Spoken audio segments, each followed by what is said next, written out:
Уважаемые сограждане Кыргызстана, мы хотим отметить то, что наш друг был светлый человек, с правильными принципами, с правильным воспитанием. Он был единственным сыном в семье, у него не было отца. И сейчас наша Аяшапа осталась без сына, без единственного сына, который планировал через месяц жениться. Эта трагедия затронула лично каждого из нас, и поэтому мы здесь сегодня собрались и записываем это обращение. Также хотим отметить то, что сейчас в соцсетях очень много комментариев негативного содержания, которые очерняют нашего друга. И очень много дезинформации идет.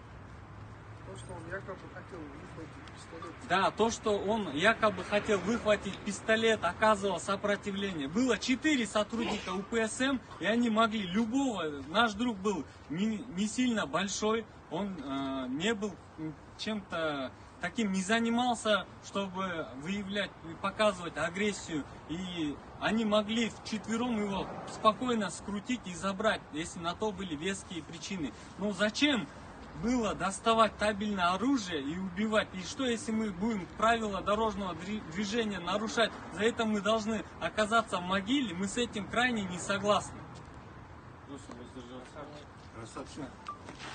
Бишкекте патрулдук кызматкер айдоочуну атып салды.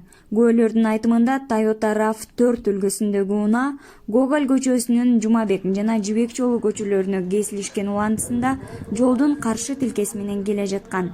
Аны көргөн патрулдук кызматкер токтоткон. Кызматкер менен айдоочунун ортосунда келишпестик пайда болгон. Ошол убакта инспектор куралын алып чыгып ок чыгарган. Ал айдоочунун жүрөгү менен колунун ортосуна тийген. Айдоочу жаткан жерине бир нече убакыт кыймылдап, бирок акыры кыймылы токтогон. 10 мүнөттөн кийин келген тез жардам кызматы жүрөгүнө жарым сааттай массаж жасап, кийин алып кетишкен.